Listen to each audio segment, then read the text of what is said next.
할렐루야.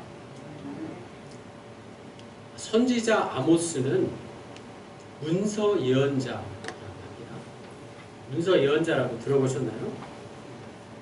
우리가 잘 아는 구약의 많은 선지자 또는 예언자들이 있는데 대표적인 인물이 엘리야, 엘리야의 제자 엘리사 같은 선지자들이죠. 훨씬 아모스보다 훨씬 이전에 다윗 왕 이전에 활동하던 그런 선지자들이죠. 다윗 시대에 나단 선지자도 있었죠. 그런데 엘리야서나 엘리사서 같은 선지자의 이름을 딴 성경은 없습니다. 그죠? 그래서 엘리야나 엘리사를 문서 예언자라고는 하지 않습니다. 문서 예언자라는 말은 예언자가 자신의 예언을 후세에 글로 남겼다는 뜻이죠. 예언자가 직접 썼다기보다는 제자들에 의해서 예수님의 말씀을 제자들이 기억하여서 기록하였던 것처럼 예언자의 주된 활동이 말뿐만 아니라 중요한 게 뭐였다고요? 글이었다는 거예요. 글이 말보다 더 강력합니다. 오늘 우리는 성경에 나오는 예언자들의 말을 직접 들어본 적은 없지만 글을 통해서 그들의 생각을 함께 나눌 수 있는 것이죠. 공감하고 교훈을 얻습니다. 개인적으로도 저는 말보다 글이 더 강하다고 생각합니다. 말로 대화하는 것도 좋지만 글로도 대화할 수 있다고 생각합니다. 말주변이 없어서이기도 하지만 말이라는 것은 충분히 생각하지 않고 꺼낼 수 있기에 늘 실수가 따르기 마련이에요. 글은 그렇지 않습니다. 말주변이 좀 없어도 글은 자기 생각을 충분히 전달할 수 있고 실수를 최소화할 수 있습니다. 오늘 본문 아모스 7장 7절에서 17절까지 그 중에서 10절에서 17절까지는 특별히 산문 형식으로 되어 있어요. 운문 사이에 삽입된 유일한 산문입니다. 운문이 시라면 산문은 그냥 수필과 같은 글이죠. 그래서 대부분의 글들이 시적인 어떤 함축적인 의미를 담고 있는데 산문은 그 뜻을 쉽게 풀어서 썼기 때문에 중요하다고 할 수 있어요. 시보다 수필이 더 귀에 잘 들어오지 않겠습니까?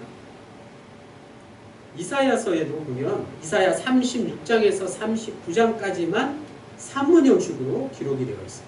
그래서 구약 학자들은 이사야 36장에서 39장 사이를 이사야서의 가장 핵심이 되는 말씀이라고 봅니다. 문서 예언자, 아모스는 문서 예언자라는 것을 꼭 기억하시고 아모스 이후에 소선지자들의 글이 다 문서 예언자라고 할 수 있겠죠. 그들의 예언이 무엇을 말하려고 하는지 함께 알아보겠습니다. 7절에서 9절까지를 제가 다시 읽겠습니다. 또 내게 보이신 것이 이러하니라. 다림줄을 가지고 쌓은 담 곁에 주께서 손에 다림줄을 잡고 서셨더니 여호와께서 내게 이르시되 아모스야 내가 무엇을 보느냐? 내가 대답하되 다림줄이니이다.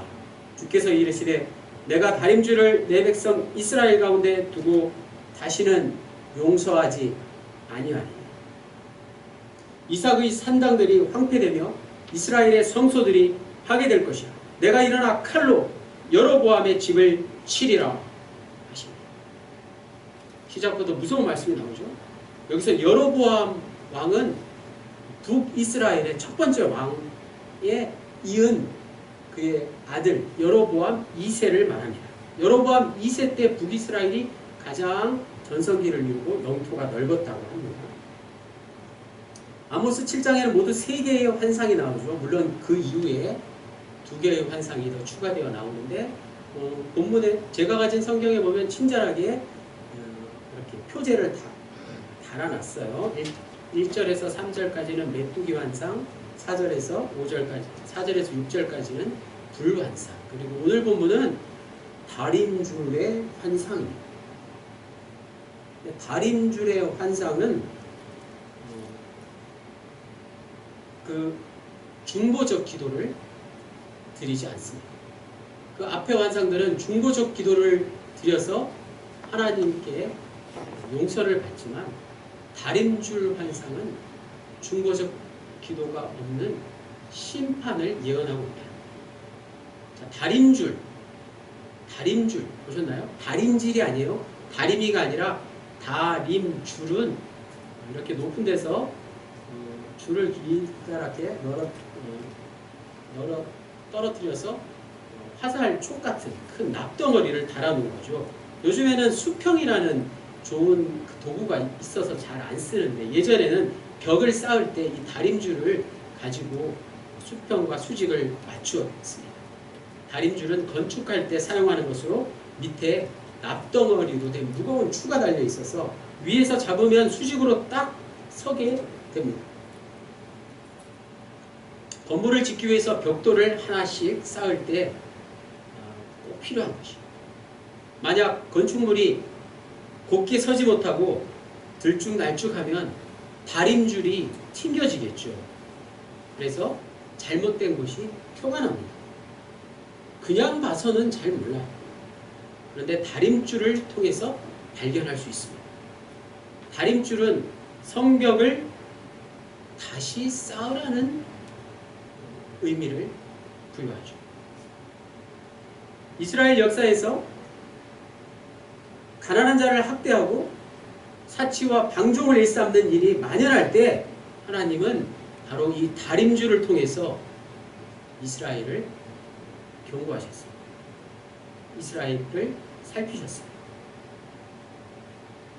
불의로 인해서 가정이 파탄나고 사회 전반적으로 온갖 부도덕한 일들이 일어날 때 그 나라는 하나님 보시기에 고든 부분이 없어서 울퉁불퉁하고 삐뚤어져 있는 것이죠.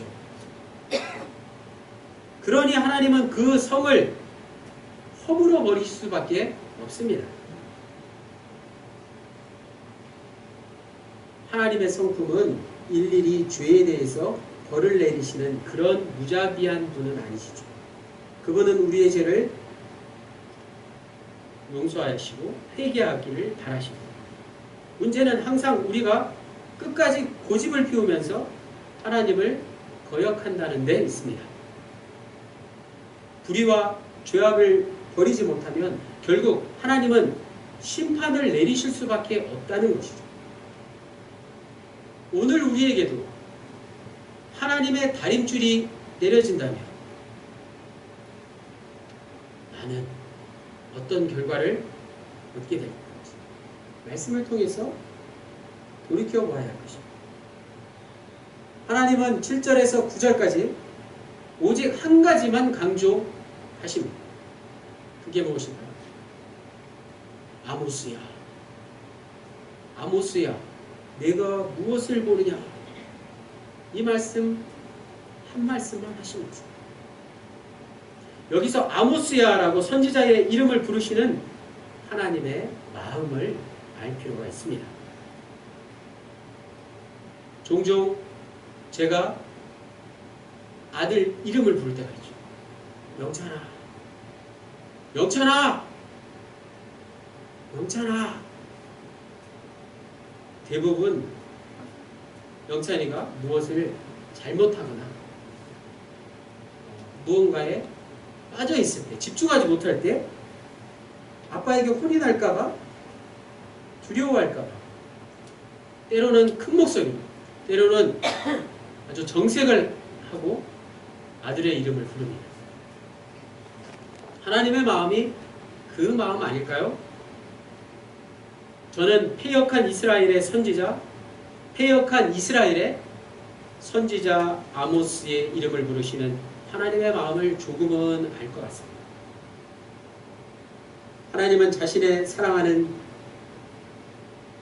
종을 부르십니다. 사랑하는 마음을 담아서 애정의 표현으로 그의 이름을 부르신다는 것이죠.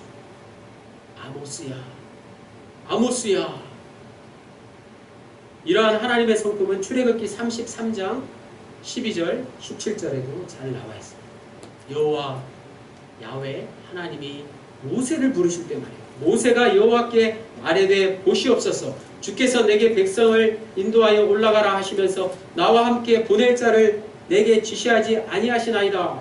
주께서 전에 말씀하시기를 나는 이름으로도 너를 알고 너는 내 앞에 은총을 입었다 하셨사온지. 모세는 여호와 하나님이 모세야 라고 이름을 부르실 때 그것만으로도 하나님께 은총을 입었다고 생각했습니다. 여호와께서 모세에게 이르시되 내가 말하는 이 일도 내가 하리니 너는 내 목전에 은총을 입었고 내 목전에 은총을 입었고 내가 이름으로도 너를 알리니라. 내가 이름으로도 너를 알리니라. 이름만 불러도 그 마음을 아시겠다는 하나님의 음성. 10절에서 11절에 때에 베델의 제사장 아마시아가 이스라엘의 왕 여로보암에게 보내어 이르되 이스라엘 족속 중에 아모스가 왕을 모반하나니 그 모든 말을 이 땅이 견딜 수 없나이다. 아모스가 말하기를 여로보암은 칼에 죽겠고 이스라엘은 반드시 사로잡혀 그 땅에서 떠나겠다 하나이다. 지금부터 아마시아라는 선지자가 등장해서 아모스와 대립 구도를 이룹니다. 아모스는 아마시아와 이스라엘에게 여호와 하나님의 심판이 임할 수밖에 없는 이유를 당당하게 선포하고 있습니다. 선지자 아모스에게 주신 여호와 하나님의 사명은 앞서 살펴본 대로 이스라엘의 다림줄이 되라는 것입니다. 아모스가 이스라엘의 다림줄이 되는 것입니다. 즉 가서 내 백성 이스라엘에게 바른 말을 전하라 하는 것입니다. 반대로 거짓 선지자 아마시아는 이스라엘에게 바른 말을 한 게 아니었죠. 이스라엘에 대하여 예언하지 말며 이삭의 집을 향하여 경고하지 말라. 이렇게 아마시아는 말했습니다. 이는 세상 권력이 만왕의 왕 하나님에게 도전하는 말입니다. 따라서 이제 마지막 17절에 나올 더 무서운 말씀, 심판의 말씀이 아모스를 통해서 이스라엘에게 선포될 수밖에 없는 지경에 이릅니다. 여기서 아마시아는 아모스의 말을 변조해서 사마리아에 있는, 당시 북이스라엘의 수도가 사마리아였는데요. 사마리아에 있는 여로보암 왕에게 보고를 하는데 그 모습이 이채롭습니다. 매우 특별하죠. 아마시아는 11절에 아모스가 말하기를 이라고 하는데 아모스의 말이 아니라 하나님의 말씀을 사람의 말로 여겼던 것입니다.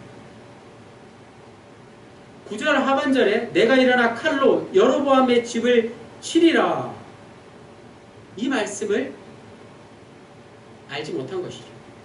아마시아는 여로보암 왕에게 나라 전체에 대한 여호와 하나님의 메시지를 여로보암 개인에 대한 단순한 모반으로 변조시켜 보고한 것입니다. 모반이라는 단어가 여로보암 왕을 깜짝 놀라게 했어요. 사실은 여로보암의 아버지도 이 모반을 한 왕이었거든요. 북이스라엘의 대부분의 왕은 바로 이 모반, 쿠데타를 일으켜서 왕이 된 자들이었습니다. 그런 자신을 향해서 모반이라는 말을 꺼내니 그 말이 얼마나 귀에 거슬렸겠습니까? 아마시아의 말을 들은 여로보암은 자신이 죽을 것이라고 예언한 아모스를 어찌 가만히 놔둘 수 있겠습니까? 여로보암의 승인을 득한 아마시아는 의기양양하게 11절로 12절에서 13절에 이렇게 말합니다. 아마시아가 또 아모스에게 이르되 선견자야 너는 유다 땅으로 도망하여 가서 거기에서나 떡을 먹으며 거기에서나 예언하고 다시는 베델에서 예언하지 말라. 이는 왕의 성소요 나라의 궁궐이니라. 원래 아모스는 북이스라엘의 선지자가 아니라 남유대의 선지자였어요. 아모스의 고향이 남유대였고 남유대에서 활동하다가 북이스라엘의 그 폐역한 모습을 보고 북이스라엘에까지 와서 예언을 한 것이죠. 아마시아가 아모스에게 환상을 보는 자라는 뜻의 선견자라고 지칭한 것은 결코 아모스를 존경하는 뜻으로 한 말이 아닙니다. 아모스를 가리켜 환상을 보는 자야 라고 폄하하며 비아냥거리며 한 말입니다. 아마시아는 북왕국 이스라엘이 여로보암 2세의 통치로 최고 전성기를 누리고 있을 때 결국은 하나님을 잊어버리고 회개하지 않으므로 신흥 강대국 아수르에게 멸망하게 될 것이라는 아모스의 예언을 무시하고 있습니다. 더 이상 예언을 계속하려면 내 고향 땅으로나 가서 하고 배가 고파서 떡이 필요하거든 좋지 않을 것이니 내게 줄 떡이 없으니 도망치라 라고 말한 것이죠. 아마시아가 말한 베델은 왕의 성소요 나라의 궁궐이라는 표현은 아마시아 자신의 신분이 어떠한지를 적나라하게 드러내고 있습니다. 베델에 제사를 드릴 수 있는 처소가 마련된 것은 예루살렘까지 거리가 멀기도 하고 예전부터 베델에서 하나님께 제사를 드리는 그런 전례가 있었던 것이죠. 아마시아는 하나님의 제사장으로서 하나님을 섬기는 것에서 오는 그런 사역을 한 게 아니라 왕실의 제사장으로서 왕을 위해서 일하고 있음을 스스로 드러내고 있습니다.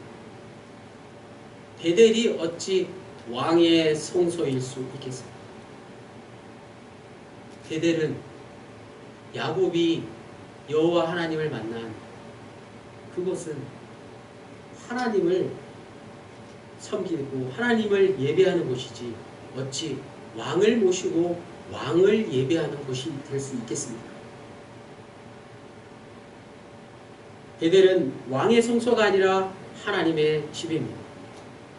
아마시아는 하나님의 집으로 베델을 바라보는 경외함이 없었습니다.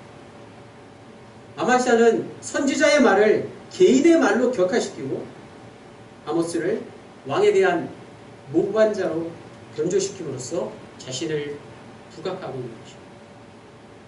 왕에게 아부하고 있는 것이죠. 이러한 모습은 요나서 말씀에도 잘 나오죠. 요나서 5장 마지막 장에 가면 선지자의 말을 하나님의 말씀으로 받는 이방인 니느웨 백성들과의 니느웨 백성의 모습과는 너무나도 대조적인 모습입니다. 또 데살로니가 교회처럼 오늘 우리도 사람을 통하여 선포되는 하나님의 말씀을 사람의 말이 아니라 하나님의 말씀 듣는 자세가 필요합니다. 데살로니가 2장 13절에 너희가 우리에게 들은 바 하나님의 말씀을 받을 때에 사람의 말로 받지 아니하고 하나님의 말씀으로 받음이 진실로 그러하도다. 14절에서 15절 아모스가 아마시아에게 대답하여 이르되 나는 선지자가 아니며 선지자의 아들도 아니요 나는 목자요 뽕나무를 재배하는 자로서 양떼를 따를 때에 여호와께서 나를 데려다가 여호와께서 내게 이르시기를 가서 내 백성 이스라엘에게 예언하라 하셨습니다. 아모스는 나는 선지자가 아니며 선지자의 아들도 아니다 라고 자신의 신분을 밝힙니다. 아모스가 이렇게 말하는 것은 아마시아가 자신을 가리켜 선견자라고 불렀던 것에 대한 즉각적인 반응인 동시에 자신은 직업 예언자가 아니라는 것입니다. 더 나아가 세습적으로 예언자 직분을 물려받은 선지자의 아들, 선지자의 제자도 아니라는 것을 분명히 말하고 있습니다. 이처럼 아모스는 자신의 예언자 직분이 직업적 상황에서 시작된 것이 아니라는 것을 강조하고 있습니다. 예언자 직분은, 선지자 직분은 직업적인 게 아니라는 것입니다. 오히려 그는 목자였고 뽕나무를 재배하는 자였는데 이제 하나님의 특별한 부르심을 받고 이스라엘을 향해서 예언하게 되었다는 소명을 밝힙니다. 이건 아모스가 자신의 소명이 단순히 생계수단으로 예언활동을 하는 게 아니라는 것을 밝히는 것입니다. 그럼 아모스는 누구일까요? 무엇을 하는 사람이었을까요? 그가 말한 대로 그는 목자요 뽕나무를 재배하는 자입니다. 라는 게 아모스의 대답입니다. 아모스는 자신은 평범한 인물일 뿐이라고 말하고 있습니다. 그리고 15절에 가서 그의 소명을 이렇게 밝힙니다. 가서 내 백성에게 예언하라. 이스라엘에게 예언하라. 이것이 바로 아모스의 소명이었습니다. 이 말씀대로 거짓 선지자 아마시아는 진정한 왕이신 여호와 하나님의 심판에 대한 메시지를 아모스에게 받습니다. 오늘 우리는 본문 전반부에 나온 다림줄, 히브리어로 아나크라고 하는 다림줄과 후반부에 나오는 선지자, 히브리어로 아노키, 아나크와 아노키가 서로 밀접하게 관련된 것이다. 것을 알게 됩니다. 여로보암의 세상적 권위에 편승한 아마시아의 권위는 만왕의 왕이신 여호와 하나님의 권위에 필적할 수 없습니다. 따라서 아모스의 예언은 곧 하나님의 말씀입니다. 아모스는 이스라엘의 불신앙에 철퇴를 가하는 다림줄의 역할을 감당합니다. 아니, 아모스의 외침은 바로 여호와 하나님의 다림줄이었으니 아모스가 곧 다림줄이 되는 것입니다. 8절 말씀에 나오는 대로 내가 다림줄을 내 백성 이스라엘 가운데 두겠다는 말씀의 성취였습니다. 하나님의 다림줄 아나크가 바로 선지자 아노키, 아모스를 뜻하는 것입니다. 자, 마지막 아모스 7장 16절로 17절을 같이 읽겠습니다. 아모스 7장 16절로 17절 같이 읽겠습니다. 시작. 이제 너는 여호와의 말씀을 들을지니라. 내가 이르기를 이스라엘에 대하여 예언하지 말며 이삭의 집을 향하여 경고하지 말라 하므로 여호와께서 이와 같이 말씀하시기를 내 아내는 성읍 가운데서 창녀가 될 것이요 내 자녀는 칼에 엎드려지며 내 땅은 측량하여 나누어질 것입니다. 너는 더러운 땅에서 죽을 것이요 이스라엘은 반드시 사로잡혀 그의 땅에서 떠나리라 하셨느니라. 아멘. 아모스의 예언은 그 후 약 40년 후에 이스라엘 역사 속에서 그대로 이루어졌습니다. 베델을 가리켜서 하나님의 집이요 하나님의 나라라고 말하지 않고 왕의 성소요 왕의 궁궐이라고 말했던 아마샤는 아모스의 예언대로 그가 추종하던 여로보암과 함께 풀처럼 들의 꽃처럼 시들어서 더러운 땅에 끌려가 비참한 최후를 맞이하고 말았습니다. 그러나 하나님께 집중한 아모스의 예언은 하나님에 의해서 성취되었고 그가 전한 하나님의 말씀 오늘 우리 앞에 영원히 서게 되었습니다. 아모스의 예언에 귀를 기울이십시오. 다림줄을 벗어난 건물은 다시 쌓아져야 합니다. 대부분의 사람들은 건물이 기울어도 방치할 때가 있습니다. 하나님 앞에서 우리는 올곧게 쌓여가야 하는 건물입니다. 우리는 항상 하나님이 다림줄로 지켜보신다는 사실을 명심해야 합니다.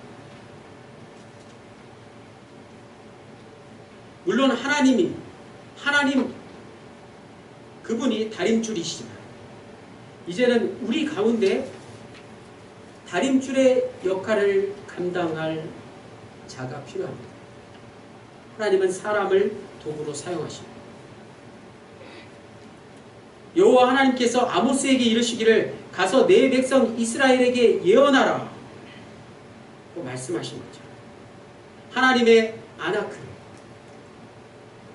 아모스는 자기 자신이라고 분명히 주장합니다. 예나 지금이나 권력을 두고 타협하는 이들이 왜 없겠습니까? 아모스는 그들을 위해서 일하지 않았습니다. 이사야 선지자가 그러했고 예레미야 선지자가 이제 아모스 이후에 아모스와 함께 사역했던 모든 문서 예언자들이 그러했습니다. 아모스 역시 사람들에게 배척을 당하고 결국 이스라엘에서 추방당했을 것입니다. 오늘 17절에 그렇게 심한 말을 하고 추방당하지 않을 수 있었겠습니까? 오늘 우리도 아모스의 모습을 통해서 예수님이 이 땅에 오신 이유를 다시 한번 깊이 묵상해야 합니다. 진정한 하나님의 아나크는 다림줄의 역할, 아노키, 사명자는 고독할 수밖에 없는 것이죠. 그러나 그가 받을 영광은 이 세상의 그 무엇보다도 찬란한 것이죠. 이 세상의 영광과는 비교할 수 없는 것입니다. 로마서 8장 18절에 생각건대 현재의 고난은 장차 우리에게 나타날 영광과 비교할 수 없다. 아모스의 예언을 통해서 보이지 않을 것 같은 저 끝을 넘어서 소망을 향해 그리고 죄악과 모순을 넘어서 하나님의 나라를 향해 핍박과 고통을 넘어서 사랑과 정의와 공의와 평화의 하나님 앞으로 나아가는 우리 모두가 되시기를 주님의 이름으로 간절히 축원합니다. 기도드리시겠습니다. 주님, 오늘 우리가 사는 이 시대 역시 아모스의 때와 다를 바 없음을 깨닫게 해주십시오. 하나님의 정의와 공의를 제대로 선포하지 않고 세상 권력과 적당히 타협하며 살아가는 아마샤와 같은 자가 되지 않기를 간절히 빌고 원합니다. 부와 권력과 명예가 아니라 겸손과 낮아짐과 섬김으로 가난하고 소외된 자들에게 시선을 돌린 아모스와 같은 자가 되기를 간절히 빌고 원합니다. 우리의 시선이 아모스처럼 하나님의 다림줄에 있게 해주십시오. 예수 그리스도의 이름으로 기도드립니다. 아멘.